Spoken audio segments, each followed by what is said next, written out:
It has been said that the definition of insanity is doing the same thing over and over and expecting different results. I understand the sentiment behind the saying, but it's wrong. I entered the building on a bet. I was strapped for cash and didn't buy into the old legends of the hotel to begin with. So $50 was more than enough to get me to do it. It was simple. Just reach the top floor, the 45th floor, and shine my flashlight down from a window. The hotel was old and broken, including the elevator, so that meant hiking up the stairs. So up the stairs I went. As I reached each platform, I noted the old brass plaques displaying the floor numbers: 15, 16, 17, and 18. I felt a little tired as I crept higher, but so far, no ghosts, no cannibals, and no demons. Piece of cake. I can't tell you how happy I was as I entered the last stretch of numbers.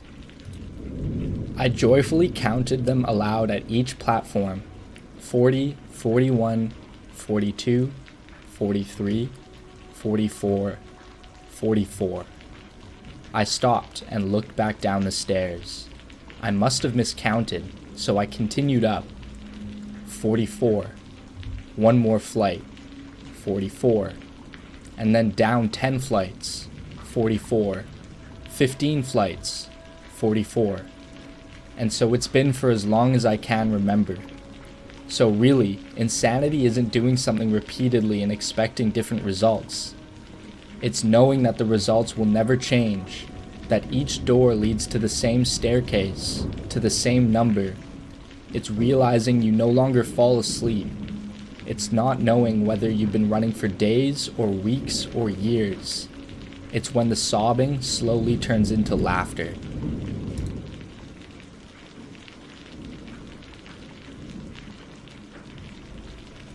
Before I begin, I'm a 16-year-old male. About 3 years ago, I was in Virginia visiting family over the summer. We were right outside the DC area and staying in a 2-story house near the freeway. On the other side of the freeway was a forest, so my mom, her boyfriend Eric, and I were all staying with Eric's parents. We had brought some night vision binoculars and decided that tonight was the perfect time to use them, so after dinner we geared up and head out. We passed under the freeway and head into the woods. When we got about 5 minutes into the forest, we set down our bag and took out our binoculars. My mom looks around with them for a while, seeing a few squirrels here and there, and she gets tired of them and passes them to me. I look around for a while, being careful not to look at the freeway for fear of being blinded. I spot something behind a tree about 50 feet to our left. I concentrate on it, trying to figure out what it is.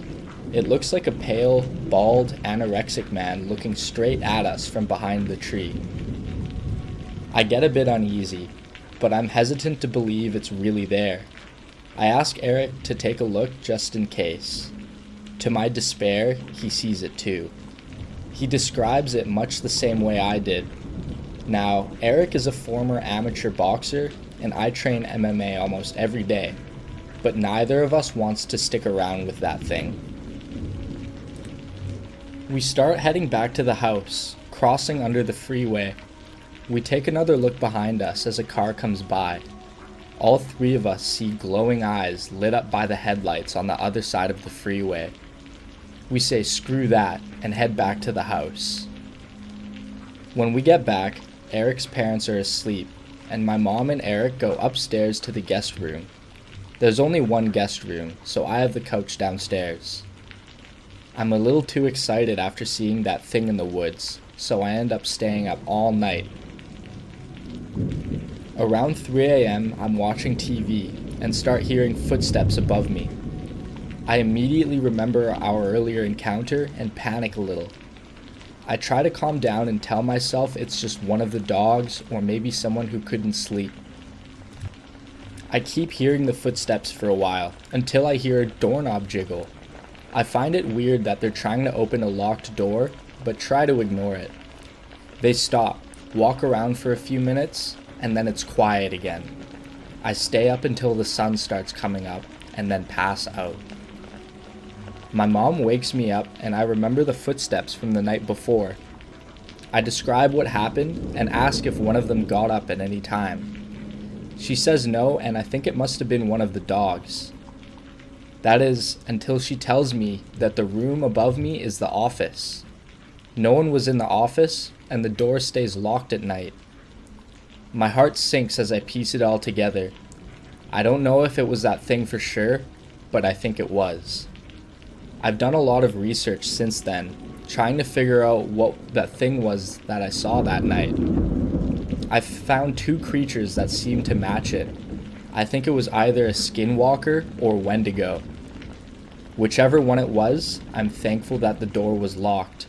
I know I wouldn't be able to fight that thing no matter how tough I am. The following is a very true experience. I've never actually wrote this down before, and I don't know if anyone has experienced this too. This happened between 1989 and 1990, and I was about the age of 4 years old. To this day, I still get chills thinking about it, and I wonder if in some way unknown, it changed me. My parents had a house in the Inland Empire of Southern California, and at the time my brother hadn't been born yet, so I was still the only child. To give you a layout, my parents' house was a 2-story house located in a cul-de-sac. On the bottom floor there was 2 bedrooms, a bathroom, the living room, and the kitchen. The second floor was just the master bedroom and bath. All you could see from the street was the garage and one of the bedroom windows on the bottom floor, and the window of my mom's bathroom on the second floor. To get to the front door, you had to walk along the cement pathway that ran along the side of the house. You had to pass the first bedroom that you can see from the street, then past the bathroom window, then another bedroom window, then you would be at the front door. The backyard was beyond that point. My bedroom at the time was the bedroom next to the front door. Now, for some reason, my blinds weren't completely down to the bottom of the window. There was about a 6-inch gap with nothing covering it. I was pretty young, so I didn't really care much about it then. The bed was in the middle of the wall across my bedroom door, and to the left was the window. According to my mom, this all happened right before midnight. My mother was asleep in her room upstairs, and my dad was a policeman that worked nights in another city. I was fast asleep in my room, and out of nowhere I suddenly awoke, looking up at the ceiling. I don't know what woke me or if I just popped awake on my own. After my eyes adjusted to the night light of my bedroom, I sat up and started looking around my room. All of a sudden, something caught my eye at the window, in the gap. First, I thought it was the street lighting reflecting on the window. But I knew for a fact that there was only one street light, and what I was looking at was 2 obvious glowing spots that were spaced apart as if on someone's face. Then I thought, is that a cat looking at me?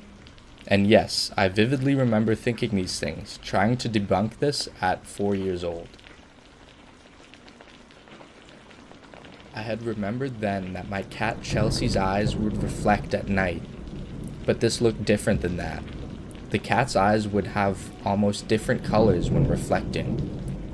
These were 2 very solid, bright, white, glowing eyes, looking straight at me.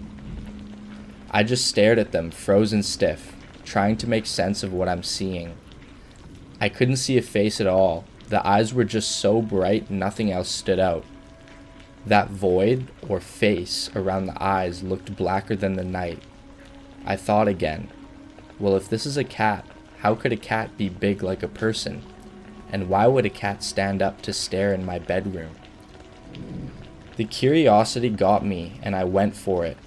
I flipped my covers off, turned my little 4-year-old body towards the window, and put my feet on the floor. This is the moment the creepiest thing happened, and it will forever be burned into my brain. I got off the bed and got on my knees to get a closer look at this so-called cat.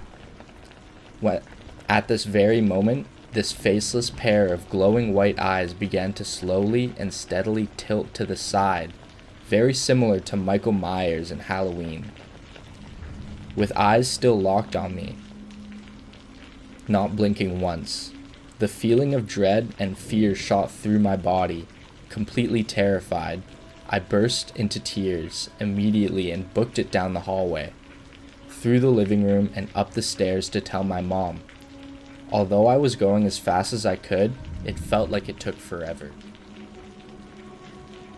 When I got to my mom, I was so upset I couldn't get any words out. Tears were streaming down my face, and my mom was becoming seriously concerned at this point. She was able to calm me down just enough for me to get out the words. There's white eyes looking at me through my window, on the bottom. Stuttering and crying hard. "Are you sure?" my mom asked. I cried out, "Yes." She didn't even go down to look. She just called the police. I don't remember the time it took for them to arrive or what they said because I finally fell asleep in my mom's bed. I do remember faintly waking up to a knock on the door and my mom going to open it. The cop speaks to her and I hear her say, "Okay, thank you, good night." And she shuts the door. "Did they find it, Mommy?" I asked, half asleep. "No, honey. He said they couldn't find anyone," my mom told me softly. "It's okay now. Just try and go back to sleep." It's safe to say that the next day, my whole window was covered. Years fast forward, and I'm in middle school now. Every now and then, I would think about that night. Sometimes I wondered if that moment was real, if those eyes really were there. Those unforgettable white eyes. One day, a random thought came up, and I asked my mom if she remembered that night. She tells me, "Yes, of course. Why?" "I don't know. Just wondering, I guess," I said. Then my mom proceeds to say, "Well, I never told you this, but when the deputy came out that night, he told me it was a priority to get out to our house as soon as I could, because not very long before I called 911, they received another call from someone else reporting that someone was looking in their window in our same neighborhood." Hearing that sent chills down my spine, and to this day I wonder who or what was looking at me that night.